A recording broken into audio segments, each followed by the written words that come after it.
They're going to be able to do some wild shit. By the way, brother, I mean, 10 years is right around the corner. So quick. 10 years ago was 2013, which is nuts. Nothing. That right? seems like like if you have a 2013 car, that's a fucking pretty new car. Yes.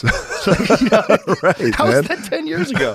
When crazy. I always tell people this. When I was in high school, in 1981, a 1970 car was a classic. Yes. It was only 11 years old. Yeah. But if you had like a 1970 Barracuda, like, wow, Dude.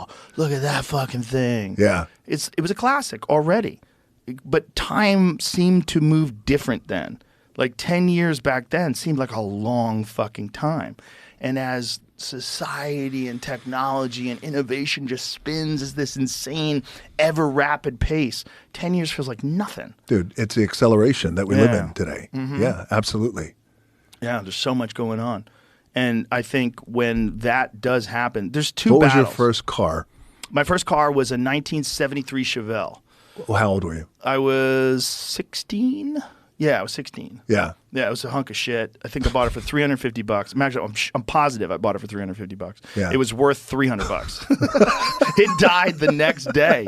It died the next day. Yeah, but the dude took it back. There was something wrong with the engine. I'm like, dude, the fucking engine seized up. Was that like your boy from your hometown? No, like it was a guy I knew. But he took it back. And It died the next day. Yeah, it died the next day. And then I got I was always into muscle cars. I had a bunch of muscle cars. That was always what I was into.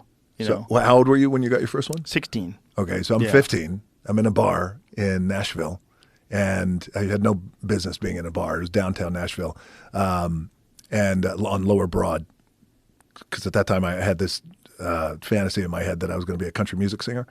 Really? Dude. Well, you know, I love country. I think we might have talked about that. But I know you wanted to be too. a country music singer. Yeah. Until I was like, oh, I sing in fucking keys that don't exist. So it's going to be a short-lived That's hilarious. dream. But, dude, so I would go down to these honky-tonks. So I was down there with a buddy of mine named Downtown Bruno, and who's still one of my best friends today. And a drunk walks in. He says, hey, who wants to buy a car? And I had no car at that time, no money. We just got evicted out of Hawaii. And I said, I'll buy it. And I had no money. I said, how much? He goes, $75, $80. I said, cool.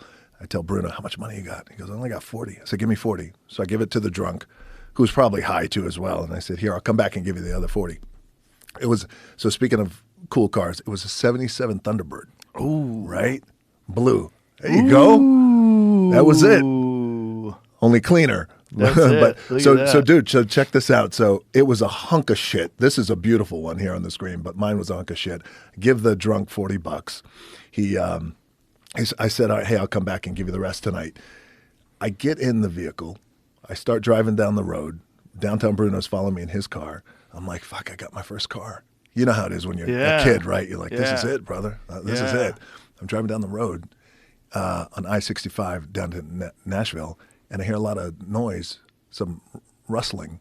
You know, in those big bodies, they have the back seat and the floor is really wide. Mm-hmm. There was another fucking drunk on the floor.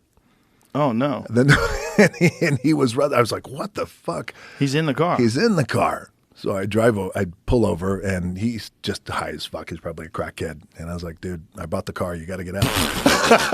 This is my house. Yeah, it's my house. He gets out. And then the next day, I go to put gas in the car. By the way, I'm 15. I have no fucking papers. The car's probably stolen. Probably. I try to put gas in it, and the guy, the drunk, the crackhead, didn't give me the gas key. Oh. Remember those old school cars that had the gas key? Yeah. So I ditched it at a fucking Burger King.